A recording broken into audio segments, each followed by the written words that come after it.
Om Shanti 6769 teachers के प्रति अव्यक्त बाप दादा के महावाक्य। सभी किसकी याद में बैठे हो? एक की याद थी या दो की?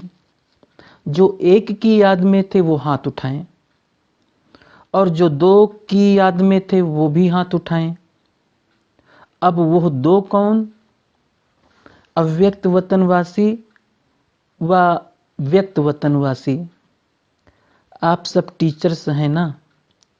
आपके पास कोई जिज्ञासु आवे तो उनको कौन सा ठिकाना देंगे? सबको टचिंग क्या देंगे?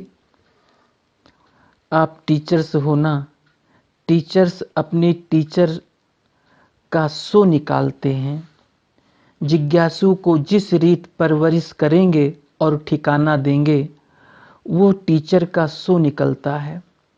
अगर आप जिज्ञासु को आने से ही अव्यक्त वतन का ठिकाना देंगे, जो रास्ता कब देखा ही नहीं, तो पहुँचेगा कैसे? पहले एड्रेस कौन सी दी जाती है? आप संग्रहालय में क्या समझाते हो? जिज्ञासु को क्या परिचय देते हो? उनको कौन सा रास्ता, कौन सा ठिकाना देते हो? बीज किसने बोया? बीज तो बीज ही है। वो बीज भल सड़ भी जाए तो भी समय पर कुछ न कुछ टालियां आदि निकलती रहती हैं। बरसात पड़ती है तो निकल आता है। आप बीज को भूल जाएंगे तो फिर रास्ता कैसे बताएंगे? बीज कौन सा है? टीचर्स को युक्ति युक्त बोलना चाहिए। छोटे बच्चे तो नहीं हो ना। छोटे बच्चों को पहले से सिखलाया जाता है। आप तो सीख कर इतनी परवरिश लेकर यही इम्तहान देने आए हो। पढ़ेंगे भी, साथ में इम्तहान भी देंगे। दोनों कार्य इकट्ठा चलेंगे। बाप अव्यक्त वतनवासी बना तो आप सबको भी अव्यक्त वतनवासी बनना है। वो किस सृष्टि पर खड़े होकर अव्यक्त बने? आपको कहाँ बनना है? साकार सृष्टि में। सृष्टि तो ऑलराउंड गोल है। सृष्टि में सारा झाड़ समाया हुआ है, परंतु सृष्टि का ठिकाना संगम है। संगम की बलिहारी है जिसने आप सबको यहाँ पहुँचाया। आप अपने ठिकाने को भूल जाएंगे तो फिर क्या होगा? ठिकाना देने वाला ही भूल जाएगा। ठिकाना पक्का याद करो और बाप दादा की जो पढ़ाई मिली है उसको धारण करो। धारणा से धैर्यवत अंतर्मुख होंगे। उससे कलयुगी रावण राज्य को खत्म कर देंगे। तो अब पढ़ाई का समय और साथ साथ इम्तहान देने का समय भी है। ये हुई एक बात। दूसरी बात, जरा ध्यान में रखो, इतना समय जो बाप दादा की गोद में पले और उसमें जो भी कर्तव्य किया, ऐसे भी हैं कोई ने लज्जा के मारे बाप दादा से छिपाया है।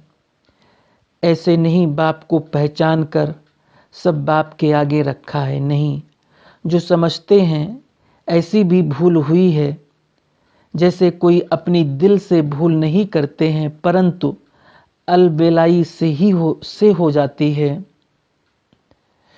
तो ये सबको लिखना है। बाप दादा से जिन्होंने बात की है उन्हों को भी लिखनी है सारी जन्म पत्री।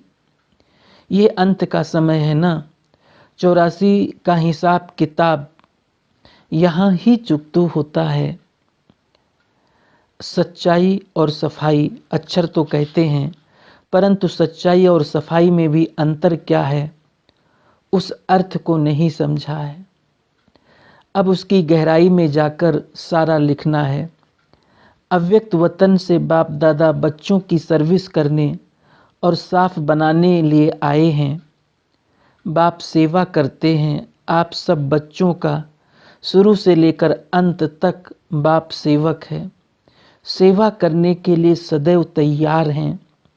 बाप को कितना फख्र रहता है, हमारे बच्चे सिरमौर हैं, आँखों के सितारे हैं। जिन्हों के लिए स्वर्ग स्थापना हो रहा है, उस स्वर्ग के वासी बनाने के लिए तैयार कर रहे हैं। जो समझते हैं हम लक्ष्मी नारायण बनेंगे, इतना लक्ष्य पकड़कर फिर भी गफलत करते रहते हैं। इसलिए बाप दादा फिर भी सेवा करने आए हैं। अंतमति सो गति, समय नहीं है, समय बहुत नज़दीक आने वाला है। आप शेरनी शक्तियों को भुजाएं तैयार करनी है, तब तो दुश्मन से लड़ सकेंगे। अगर अपने में फेत नहीं, बाप दादा का पूरा परिचय नहीं, तो न शक्ति सेना बन सकेंगे, न वो शक्ति पने के अलंकार आएंगे। अगर शक्ति अपने में धारण की, तो फिर आने वालों को पूरा ठिकाना मिलेगा और वे सब शक्ति सेना में दाखिल हो जाएंगे।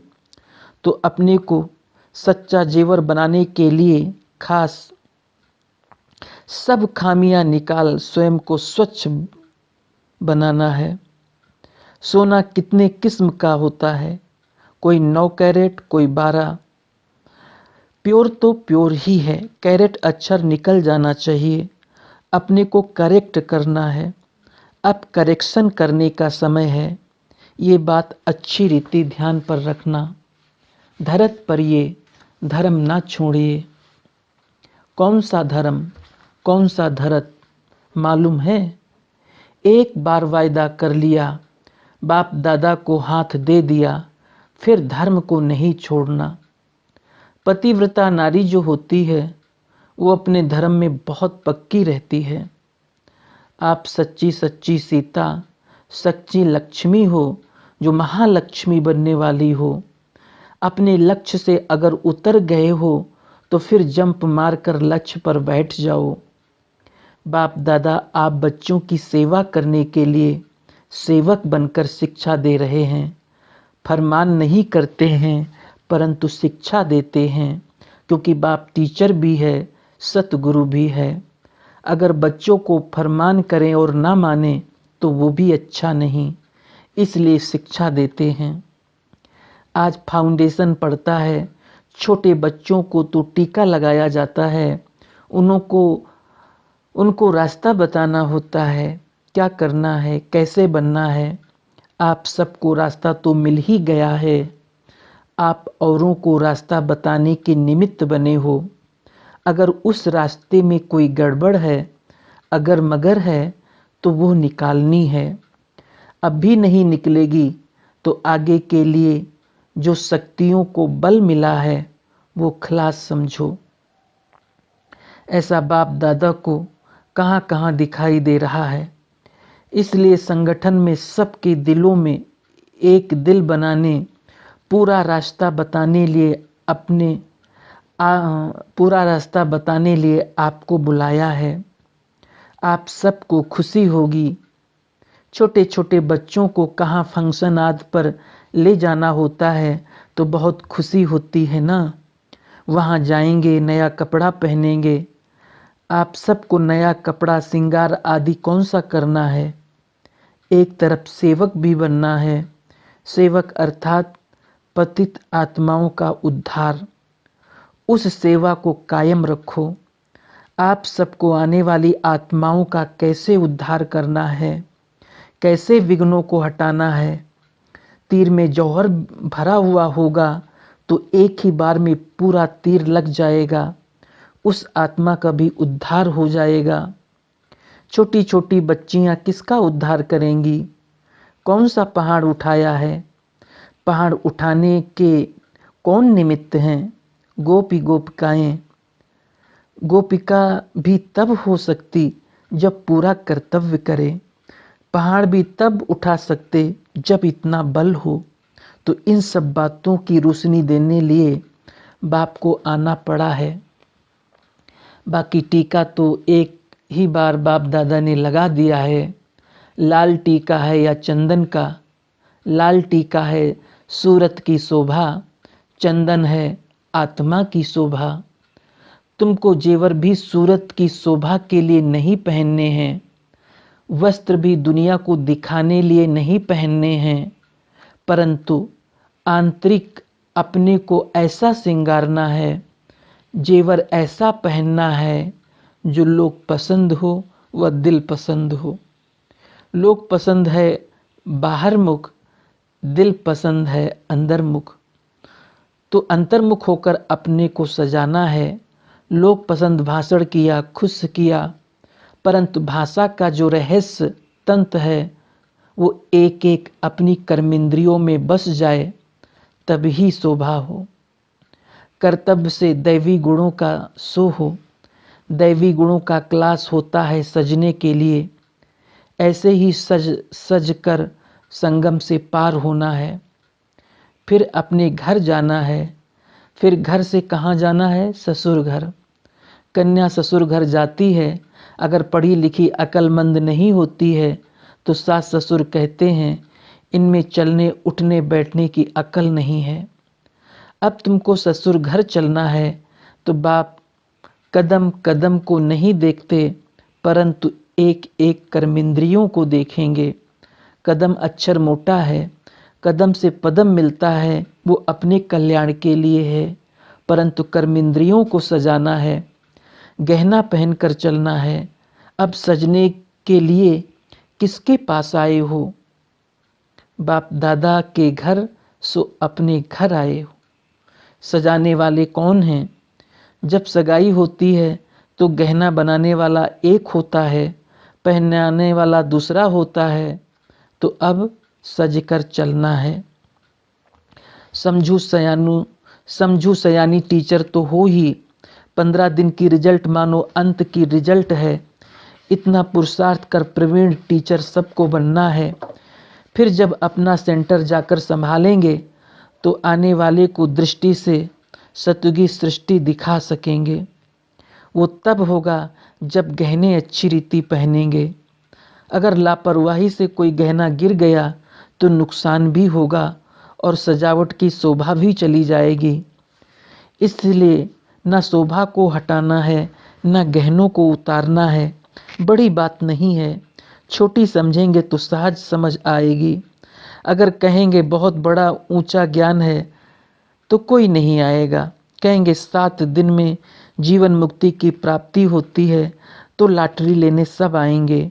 लॉटरी सब डाल देते हैं, फिर लॉटरी में किसको कुछ मिल जाता है तो नसीब मानते हैं। चांस है, देखें नसीब किसका लगता है। किसको बड़ी लॉटरी मिलती है, किसको छोटी। पेपर लास्ट में होगा, 3 नंबर निकलेंगे। जितना जो पुरुषार्थ करेंगे उतना नंबर मिलेगा। नसीब को बनाना खुद के हाथ में है, तो अब की इंतजार में नहीं रहना, इंतजाम करते रहना। बहुत कुछ खजाना मिला, अब उसको अपने पास जमा करो और गौ मिसल उगारना है। आप सब गायें भी हो, गोपियां भी हो। पहाड़ को कैसे उठाना है, गौ बन कैसे उगारना है, ये कर्तव्य इस भट्ठी में करना है। बहुरूप धारण कर बहु कर्तव्य बजाना है। भट्ठी के अंदर सब अनुभव करना है। जितना पुरुषार्थ करेंगे उतनी रिजल्ट निकलेगी। संपूर्ण अवस्था को प्राप्त करने का लक्ष्य क्या है, साधन क्या है, उसको जानना है। साधन मिल जाएंगे तो लक्ष्य को पकड़ लेंगे। रतन को भी परख चाहिए ना, रतन की भी परख चाहिए ना। पूरी वैल्यू रखनी है। जेवर की वैल्यू जवाहरी ही परख सकेगा। जिनको परख नहीं उनके पास वैल्यू नहीं रहेगी। परख तब होगी जब जेवर पर पालिश हो, चमक हो, तब वैल्यू भी होगी और पहचानने वाले पहचान लेंगे। चमकदार नहीं होगा तो खरीद कौन करेंगे। समझेंगे पता नहीं सच्चा है वह झूठा जेवर है। पैसा भी देवें, जेवर भी काम का ना हो, इससे क्या फायदा।